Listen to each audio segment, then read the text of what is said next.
Hello అండి, అందరికీ నమస్తే. అందరూ ఎలా ఉన్నారు? అందరూ ఆరోగ్యంగా, క్షేమంగా, సంతోషంగా బాగుండాలి అని మనస్ఫూర్తిగా మనందరి తరపున అమ్మవారిని వేడుకుంటున్నానండి. మీ అందరికీ ఒక చిన్న రిక్వెస్ట్. కొత్తగా మన ఛానల్ని చూస్తున్నట్లయితే ఛానల్ని సబ్స్క్రైబ్ చేసుకోండి.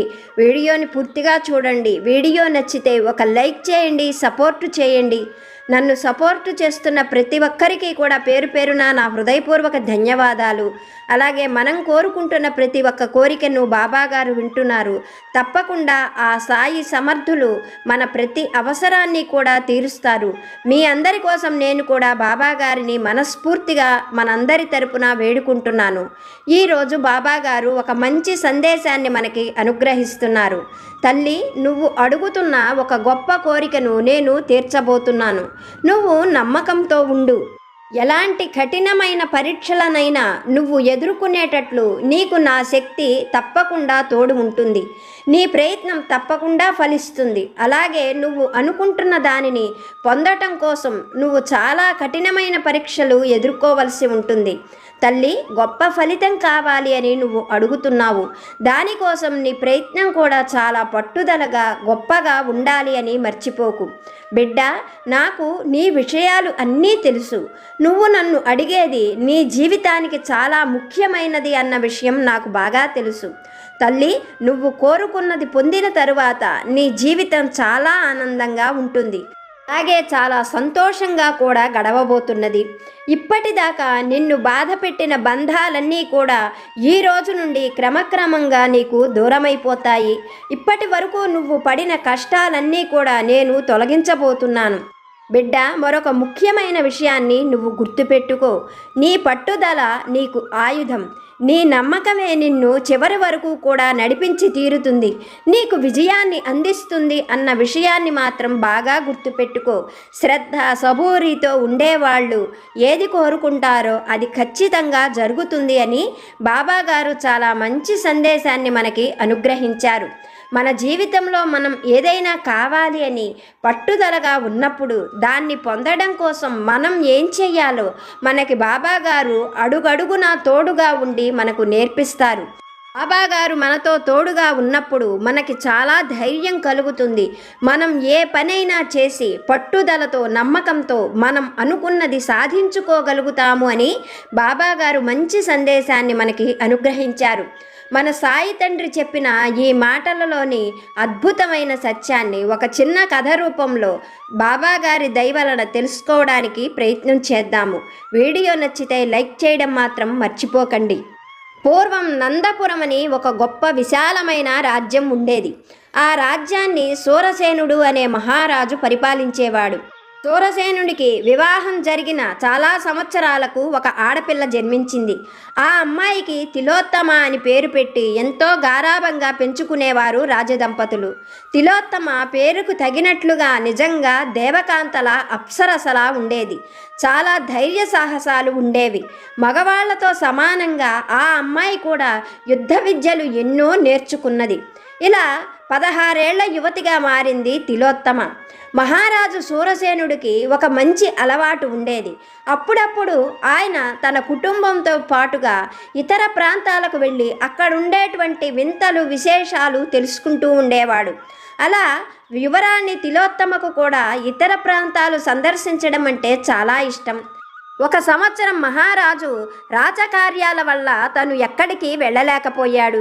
కానీ తిలోత్తమ మరీ పట్టుబట్టడంతో తమ పొరుగు దేశము, మిత్రదేశమైన మిత్రపురం అనే రాజ్యానికి తన కుమార్తెను ప్రకృతి వింతలు, విశేషాలు చూసేందుకు విహారానికి పంపించాడు. ఆ దేశాన్ని పరిపాలించే మహారాజు కుమారుడు శశాంకుడు. అతను చాలా గొప్ప తెలివైనవాడు, అందచందాలు కలిగినవాడు. అతను తిలోత్తమను దగ్గరుండి తీసుకొని వెళ్ళి తనే అతిథి మర్యాదలన్నీ జరిపించాడు. ఆ దేశంలో ఉండేటువంటి వింతలు, విశేషాలు అన్నీ కూడా తనే దగ్గరుండి చూపించేవాడు. అలా తిలోత్తమకు శశాంకుడికి మంచి స్నేహం కుదిరింది. వాళ్ళు ఒకరి విషయాలు ఒకరు తెలుసుకోవడంతో వాళ్ళ స్నేహం ప్రేమగా పరిణమించింది. తరువాత తిలోత్తమ తమ దేశానికి తిరిగి వచ్చింది. కొన్నాళ్లకు మహారాజు తిలోత్తమకు స్వయంవరం ప్రకటించాడు. స్వయంవరానికి వచ్చి యువరాణి మనసు గెలుచుకొని ఆమెను వివాహం చేసుకోవలసిందిగా ఎంతోమంది రాకుమారులకు సూరసేన మహారాజు స్వయంవరం ఆహ్వానం పంపించాడు. అందరితో పాటుగా తమ మిత్రదేశపు మహారాజు కుమారుడైన శశాంకుడికి కూడా స్వయంవరానికి రావలసిందిగా కబురు పంపించాడు. అలా తిలోత్తమ స్వయంవరాన్ని గురించి తెలుసుకున్న శశాంకుడు తమ కుటుంబంతో సహా యువరాణి తిలోత్తమ స్వయంవరానికి బయలుదేరాడు. ఇలా ఉండగా ఎవ్వరూ ఊహించని ఒక పెను ప్రమాదం జరిగింది. నందపురం రాజ్యాన్ని ఆనుకొని చుట్టూ ఎన్నో అరణ్యాలు, వనాలు ఉన్నాయి. వాటి అన్నింటి అవతల జంబూకం అనే ఒక ప్రమాదకరమైన అరణ్యం ఉన్నది. ఆ అరణ్యంలో రక్తదంతుడు అనే ఒక క్రూరుడైన రాక్షసుడు ఉన్నాడు. అతనికి కామరూపంతో పాటుగా ఎన్నో మంత్రశక్తులు కూడా ఉన్నాయి. ఆ అరణ్యంలో ఎవరైనా ప్రవేశిస్తే వాళ్ళు ప్రాణాలతో బయటికి రావడం అనేది జరగదు. ఆ రాక్షసుడు యువరాణి తిలోత్తమను అపహరించి తన వనానికి తీసుకొని వెళ్ళిపోయాడు. కుమార్తెపై ప్రేమతో నందపురం మహారాజు తీవ్ర అనారోగ్యానికి లోనై మంచం పట్టాడు. మామూలుగా అయితే శశాంకుడు ఘోరమైన రక్తదంతుడి లాంటి రాక్షసుడితో తలపడే సాహసం చేసేవాడు కాదు. కానీ తిలోత్తమను తను ప్రాణానికి ప్రాణంగా ప్రేమించాడు. ఆమె లేని జీవితం తనకు అక్కరలేదు, ఆ బ్రతుకు తనకు అవసరం లేదు అని గట్టిగా నిర్ణయించుకున్నాడు శశాంకుడు. తల్లిదండ్రులు, స్నేహితులు, బంధువులు ఎవరు ఎంతగా వారించినా వినిపించుకోలేదు. తను అనుకున్నట్లుగానే తిలోత్తమను తేవాలి అని నిర్ణయించుకొని తను జంబూకవనానికి బయలుదేరాడు. కొన్ని రోజులు ప్రయాణించిన తరువాత జంబూకవనం చేరుకున్నాడు. అక్కడ అతనికి కొంతమంది రాకుమారులు ఎదురుపడ్డారు. వాళ్ళు కూడా తిలోత్తమ అందచందాలు తెలిసి ఆమెను ఎంతో ప్రేమించి ఇష్టపడిన వాళ్ళు రాక్షసుడు తిలోత్తమను బంధించాడని తెలుసుకొని ఆమెను విడిపించేందుకే అందరూ జంబూకవనానికి చేరుకున్నారు. కానీ జంబూకవనంలో ఉన్న రక్తదంతుడు వాళ్లను చాలా సులభంగా బంధించాడు. అలా బంధించిన ఆ రాకుమారులను కొందరిని కప్పలుగాను, కొందరిని పాములుగాను, కొందరిని బల్లులుగాను, కొందరిని జింకలుగాను ఇలా రకరకాలైన వారిగా మార్చివేశాడు. వాళ్లతో, ఓ రాకుమారులారా, మీ అందరినీ కూడా ఆకారాలు నేను మార్చివేశాను. మీ అదృష్టం బాగుంటే, మీకు ప్రాణాలు నిలిచే అవకాశం ఉంటే మీరు వెంటనే ఇక్కడ నుంచి వెళ్ళిపోండి. ఈ అరణ్యం బయటకు మీరు వెళ్ళగలిగితే మీ రూపాలు మళ్ళీ మీకు యథాప్రకారంగా వస్తాయి. కాకపోతే ఇప్పుడు మీరు మారిపోయిన రూపాలకు అనుగుణంగా మీ ఆయుష్ కూడా తగ్గిపోతుంది. క్షణక్షణము ప్రాణభయంతో కుమిలిపోతూ కుంచుకుపోతారు అంటూ వారితో చెప్పాడు. ఆ మరుక్షణమే మారిపోయిన రూపాలలో ఉన్న ఆ రాకుమారులందరూ కూడా అరణ్యం నుండి బయటపడేందుకు ప్రయత్నించారు. అలా ప్రయత్నించిన చాలామందిలో కొంతమంది పాములకు ఆహారంగా మారిపోయారు. కొంతమంది అడవి జంతువుల కాళ్ల కింద పడి చనిపోయారు. కొంతమంది వేటగాళ్ల బాణాలకు చనిపోయారు. కొంతమంది వేటగాళ్ల ఉచ్చులో పడి చనిపోయారు. ఏ కొద్ది మందో అదృష్టవంతులు మాత్రమే అరణ్యం బయటికి క్షేమంగా చేరుకున్నారు. అలా అరణ్యం బయటికి చేరుకున్న రాకుమారులకు మళ్ళీ వాళ్ళ రూపాలు యథాప్రకారంగా వచ్చాయి. అప్పుడు రక్తదంతుడు వారితో, సంవత్సర కాలం పాటు మీరు ఈ అరణ్యం వెలుపలే ఉండాలి. ఎవరు ఈ అరణ్యంలోకి రాకుండా ఉండేటట్లుగా మీరే వారిని హెచ్చరించాలి అని ఆజ్ఞాపించాడు. ఆ అరణ్యం బయట ఉన్న ఆ రాకుమారులు శశాంకుణ్ణి చూస్తూ అందరూ ముక్తకంఠంతో, ఓ రాకుమారా, నువ్వు ఇక్కడ నుండి ఇప్పుడే తిరిగి వెనక్కి వెళ్ళిపో. నువ్వు తిలోత్తమను మర్చిపోయి ఆనందమైన జీవితం గడుపు. రక్తదంతుణ్ణి ఎదిరించేటువంటి రాకుమారుడెవరూ కూడా ఈ భూమి మీద లేడు. బ్రతికి ఉంటే బలుసాకు తిని మరొక జీవితాన్ని ఆనందంగా గడపవచ్చు. మాలాంటి కష్టాలను నువ్వు కొని తెచ్చుకోకు. ఇప్పుడే నీ క్షేమం కోరి చెప్పే మా మాటలు విని ఇక్కడ నుండి ఇటే తిరిగి వెళ్ళిపో అంటూ ఆ రాకుమారులందరూ ఏకకంఠంతో శశాంకుడికి ఉన్న విషయాన్ని చెప్పారు. వారి మాటలు విన్న శశాంకుడు వారితో, రాకుమారులారా, మీరు చెప్పింది నిజమే కావచ్చు, కానీ మీకు నాకు ఒక తేడా ఉన్నది.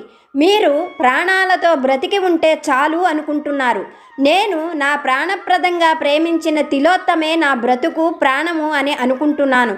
కనుక నేను అరణ్యంలోకి వెళ్ళి నా తిలోత్తమును తెచ్చుకోవడానికి ప్రయత్నం చేస్తాను అంటూ వారు ఎంత వారించినా వినకుండా శశాంకుడు అరణ్యంలోకి నడిచాడు. ఆ భీకరమైన అరణ్యంలో ఆకాశాన్నంటే పెద్ద పెద్ద మహావృక్షాలు, భయంకరమైన ముళ్ళ కంపలు, ఏవేవో జంతువులు తిరగాడుతూ ఉన్నాయి. అలా శశాంకుడు కొంత దూరం ప్రయాణించాడు. అతను ఎక్కువ దూరం ప్రయాణించే అవసరం రాలేదు. ఇంతలో ఎవరో వెనక నుండి అతని కళ్ళను గట్టిగా మూసివేశారు. అతను తన కళ్ళను విడిపించుకోవడానికి చాలా గట్టిగా ప్రయత్నం చేసి గింజుకున్నాడు. ఇంతలో అతని కళ్ళపై చేతులు తీయగానే అతని ముందు ఒక మహాకాయుడు నిలబడి ఉన్నాడు. అతని కళ్ళు చండ్ర నిప్పుల్లా కణకణలాడుతున్నట్లుగా కనిపించాయి. అతని నోటి నుండి 2 దంతాలు బయటకు పొడుచుకొని వచ్చాయి.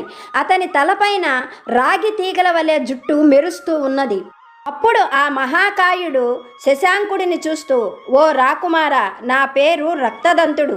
నీకు అరణ్యం వెలుపల ఉన్న రాకుమారులు జరిగిన విషయమంతా చెప్పి హెచ్చరించే ఉంటారు.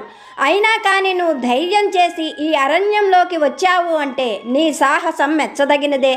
నన్ను చంపగలననేనా నీ ధైర్యం అంటూ నవ్వుతూ అడిగాడు రక్తదంతుడు. ఆ మాటలకు శశాంకుడు, నిన్ను చంపాలి అన్న ఆలోచన నాకు లేదు. నేను ప్రేమించిన తిలోత్తమను దక్కించుకోవడం కోసం, నా ప్రేమను బ్రతికించుకోవడం కోసం మాత్రమే ఇక్కడికి వచ్చాను అని చెప్పాడు. శశాంకుడి మాటలు వింటున్న రక్తదంతుడు, నీ ప్రేమ నీ ప్రాణాలు తీస్తుంది. నీకు మర్యాదగా చెప్తున్నాను, ఇక్కడ నుండి వెనక్కి వెళ్ళిపో. నేను నిన్ను ఏమీ చెయ్యను అని చెప్పాడు. ఆ మాటలకు శశాంకుడు, నేను ప్రేమించిన తిలోత్తమ కావాలి. నాకు తిలోత్తమ లేకుండా నా ప్రాణాలు అక్కర్లేదు అని గట్టిగా చెప్పాడు శశాంకుడు. అతడిని మెచ్చుకోలుగా చూస్తున్న రక్తదంతుడు, అలా అయితే నీకు నీ తిలోత్తమ దొరికే ఉపాయం నేను చెప్పగలను. కానీ దానికన్నా ముందు నువ్వు సలసలా కాగుతున్న నూనెలో స్నానం చేయవలసి ఉంటుంది. అందుకు నీకు ఇష్టమైతే చెప్పు, లేకపోతే ఇప్పుడే నేను నిన్ను కప్పగా మారుస్తాను. నువ్వు కప్పగా మారిన తరువాత ఏ పాముకి ఆహారం కాకుండా నీ శక్తి కొద్దీ ఎగురుకుంటూ ఈ అరణ్యం బయటికి వెళ్ళగలిగితే నీకు మళ్ళీ నీ యథారూపం వస్తుంది అంటూ పలికాడు రక్తదంతుడు. అతడి మాటలు వింటున్న శశాంకుడు, నేను సలసలా కాగే నూనెలో స్నానం చేసేందుకు సిద్ధంగా ఉన్నాను అని చెప్పాడు. ఆ మాటలు విన్న రక్తదంతుడు శశాంకుణ్ణి తన చేతిలోకి తీసుకొని అరణ్యంలోకి వెళ్ళిపోయాడు. ఆ అరణ్యంలో ఒక పెద్ద గొయ్యి నిండా కట్టెలు కణకణ మండుతూ ఉన్నాయి. వాటిపైన ఒక రాగి గుండిగ నిండా నూనె పోసి ఉంది. ఆ నూనె సలసలా కాగుతూ ఉన్నది. ఆ నూనె నుండి వేడివేడిగా సెగలు వస్తూ ఉన్నాయి. రక్తదంతుడు శశాంకుణ్ణి ఆ నూనెపైకి తీసుకొని వెళ్ళి, ఓ రాకుమారా, ఇప్పటికైనా మించిపోయింది లేదు. నా మాట విని కప్పగా మారి వెనక్కి తిరిగి వెళ్ళిపోతావా, లేక వేడి వేడి నూనెలో స్నానం చేస్తావా? నిర్ణయం నీదే అంటూ అడిగాడు రక్తదంతుడు. ఆ మాటలకు శశాంకుడు, నేను ఇందాకే చెప్పాను, నేనింక నిర్ణయం మార్చుకోను అంటూ గట్టిగా చెప్పాడు. వెంటనే రక్తదంతుడు శశాంకుణ్ణి సలసలా మరుగుతూ ఉన్న ఆ నూనెలోకి జారవిడిచాడు. మరుక్షణంలోనే శశాంకుడి శరీరమంతా వేడి బొబ్బలు పొక్కటంతో శశాంకుడు పెద్ద పెద్దగా కేకలు వేయసాగాడు. ఆ కేకలు వింటున్న రక్తదంతుడు గుండెగలోకి తొంగి చూశాడు, కానీ అతనిలో ఏ చలనమూ లేదు. ఆ వేడి నూనెలో శశాంకుడు చాలాసేపు కేకలు పెడుతూ కొట్టుకుంటూ నిర్జీవంగా మారిపోయాడు. అలా అతను నిర్జీవంగా మారిపోయిన తరువాత రక్తదంతుడు ఏదో మంత్రాన్ని ఉచ్చరించాడు. కొన్ని క్షణాలలోనే అక్కడ కట్టెలు, గుండిగా అన్నీ మాయమైపోయాయి. మళ్ళీ శశాంకుడు యథాప్రకారంగా పూర్వరూపంతో అక్కడ నిలబడి ఉన్నాడు. అప్పుడు రక్తదంతుడు శశాంకుణ్ణి చూసి తృప్తిగా తలాడిస్తూ, ఓ రాకుమారా, నీ ప్రాణాలు పోలేదు. కానీ నీకు ప్రాణాంతకమైన ఈ వేడి నూనెతో నువ్వు వారం రోజుల పాటు ఇలా స్నానం చేయవలసి ఉంటుంది. అప్పుడే నేను నీకు నీ తిలోత్తమ దొరికే ఉపాయం చెబుతాను. అందుకు సిద్ధమైతే చెప్పు, లేకపోతే సమయం మించిపోతున్నది. నేను నిన్ను కప్పగా మారుస్తాను. గెంతుకుంటూ వెళ్ళి ప్రాణాలతో బ్రతకవచ్చు అని చెప్పాడు రక్తదంతుడు. అతడి మాటలకు శశాంకుడు, నాకు నా తిలోత్తమే కావాలి, నా నిర్ణయంలో ఎటువంటి మార్పు లేదు అంటూ దృఢ నిశ్చయంతో చెప్పాడు. మాటలు వింటున్న రక్తదంతుడు శశాంకుణ్ణి తేరిపారా చూస్తూ, ఓ రాకుమారా, నీ వంటి సాహసవంతుడైన రాకుమారుణ్ణి నేను జీవితంలో ఇంతవరకు చూసి ఉండలేదు, కనీసం విని ఉండలేదు. నీ ప్రేమ గొడవ ఏమిటో నాకు అర్థం కావడం లేదు, కానీ అది చాలా గొప్పదని మాత్రం నాకు అర్థమైంది. అందుకని ఇప్పుడే నేను నీకు నీ తిలోత్తమ దొరికే మంచి ఉపాయం చెబుతాను, శ్రద్ధగా విను. రాకుమారా, ఇక్కడ నుండి 500 యోజనాల అవతల ఒక పెద్ద మహారణ్యం ఉన్నది. ఆ అరణ్యంలో దంతిక అనే బ్రహ్మరాక్షసి ఉన్నది. ఆ దంతిక కామరూపంలోనూ మంత్రశక్తులలోనూ నాతో సమానంగా పోటీ పడగలదు. దాని దగ్గర మహిమాన్వితమైన శక్తివంతమైన కుంకుమ ఉన్నది. ఆ కుంకుమను నువ్వు నాకు తెచ్చి ఇచ్చినట్లయితే నీ తిలోత్తమను నేను నీకు అప్పగిస్తాను అని చెప్పాడు రక్తదంతుడు. ఆ మాటలకు శశాంకుడు ఆశ్చర్యపడుతూ రక్తదంతుడితో, ఆ కుంకుమలోని ప్రత్యేకత ఏమిటి? ఎన్నో మంత్రశక్తులు కలిగిన నువ్వు సాధించలేని ఆ కార్యాన్ని సామాన్యుడనైనా నేను సాధించగలనా అంటూ ప్రశ్నించాడు. అందుకు రక్తదంతుడు శశాంకుడితో, అయితే ఓ రాకుమార, వివరంగా చెబుతాను విను. నా దగ్గర ఒక దివ్యమైన కుంకుమ భరిణ ఉన్నది. అలాగే దంతిక వద్ద ఉన్న కుంకుమను నా దగ్గర ఉన్న భరిణలో పోసుకొని దగ్గర ఉంచుకుంటే ఈ ప్రపంచంలో ఏ శక్తి కూడా నన్ను ఎదిరించలేదు. ఆ దంతిక కూడా నా ముందు తల వంచి బానిసలా బ్రతకవలసిందే. కనుకనే ఆ కుంకుమను తెచ్చివ్వమని నీకు చెబుతున్నాను. కానీ దంతిక మందిరంలోకి ప్రవేశించడం సామాన్యులకు సాధ్యం కాదు. ఎందుకంటే సలసలా కాగుతున్న నూనెలో బాధ కోర్చి స్నానం చెయ్యగలిగిన వాడు మాత్రమే దంతిక మందిరంలోకి ప్రవేశించగలడు. ఎన్నో మంత్రశక్తులు ఉన్న నేను కూడా ఆ బాధలకు ఓర్చుకోవడానికి నా శరీరాన్ని సిద్ధం చేసుకోలేకపోయాను.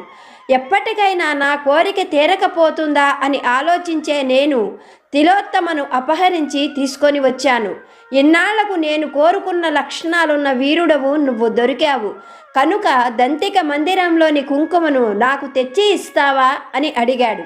ఆ మాటలు వింటున్న శశాంకుడు, నేను నా ప్రయత్నం చేస్తాను, ఏం చెయ్యాలో చెప్పు అని అడిగాడు రక్తదంతుణ్ణి. అందుకు రక్తదంతుడు, దంతిక రాత్రివేళ తన శయన మందిరంలో మానవాకారంతో నిద్రపోతూ ఉంటుంది. నేను నీకు ఒక గొప్ప మూలికను ఇస్తాను. ఆ మూలికను దంతిక నుదుటి మీద ఉంచినట్లయితే దంతిక మరుక్షణమే మరణిస్తుంది. ఆమె తలగడ కింద విలువైన మహిమ కలిగిన కుంకుమ ఉంటుంది.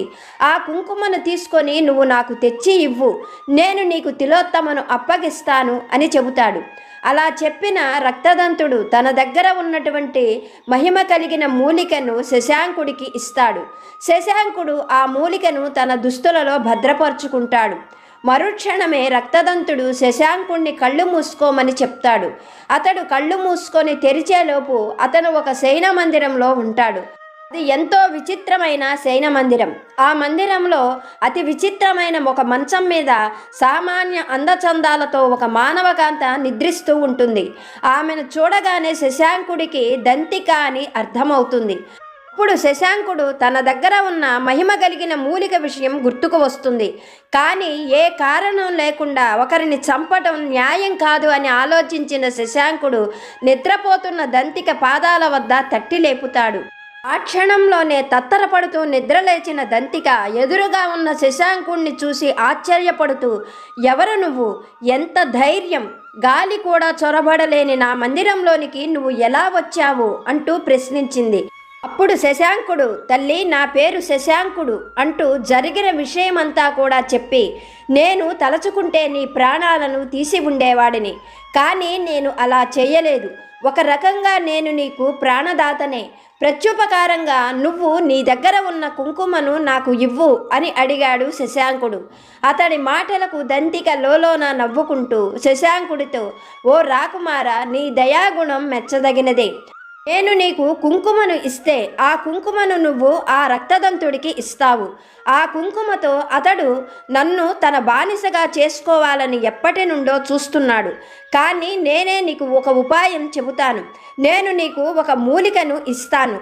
నేను ఎలా అయితే మానవాకారంతో ఈ శయన మందిరంలో నిద్రిస్తున్నానో అలాగే రక్తదంతుడు కూడా రాత్రివేళ మానవాకారంతో అతడి మందిరంలో నిద్రిస్తూ ఉంటాడు. నువ్వు ఈ మూలికను అతడి తలపై ఉంచినట్లయితే అతడు మరుక్షణంలోనే మరణిస్తాడు. అతని దగ్గర ఉన్న భరిణను తెచ్చి నాకు ఇవ్వు. అప్పుడు ఈ ప్రపంచంలో ఎవ్వరూ కూడా నా శక్తులను ఎదిరించలేరు. ఎవ్వరూ ఎదిరించలేని శక్తులు కలిగిన ఈ దంతిక సహాయం కూడా నీకు ఎప్పుడు కావాలంటే అప్పుడు దొరుకుతుంది.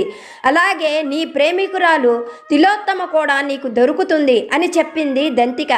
ఆమె మాటలకు శశాంకుడు తల అడ్డంగా ఆడిస్తూ దంతికతో, నేను ఇలా చెయ్యలేను, కానీ నీకు మేలు కలిగే ఒక మాట చెబుతాను.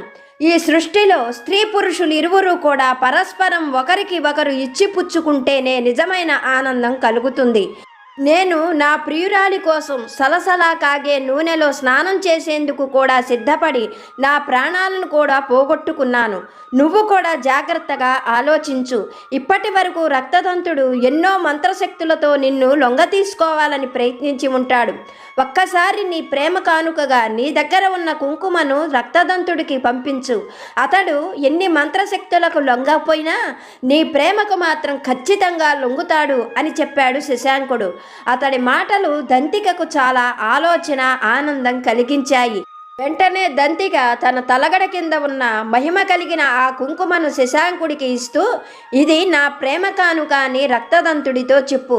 అతడిని నేను వివాహం చేసుకునేందుకు సిద్ధంగా ఉన్నాను అంటూ అక్కడ నుండి శశాంకుణ్ణి రక్తదంతుడి వద్దకు పంపించింది. తిరిగి తన వద్దకు వచ్చిన శశాంకుణ్ణి చూసి రక్తదంతుడు ఎంతగానో సంతోషించాడు. శశాంకుడు తనకు దంతికకు మధ్య జరిగిన విషయాలన్నీ కూడా రక్తదంతుడితో చెబుతూ, ఇప్పటి వరకు నువ్వు ఎన్నో మంత్రశక్తులను సంపాదించావు, దంతికను లొంగ తీసుకోవాలని ఎన్నో రకాలుగా ప్రయత్నించావు, కానీ అవేవి కూడా నీకు సంతోషాన్ని, సౌఖ్యాన్ని ఇవ్వలేకపోయాయి. కానీ ఒక విషయం అయితే నేను నీతో చెప్పగలను. నువ్వు దంతికను వివాహం చేసుకో. అప్పుడు ఆమె దగ్గర ఉన్న ఈ కుంకుమ, నీ దగ్గర ఉన్న భరిణ రెండూ ఒక్కటవుతాయి.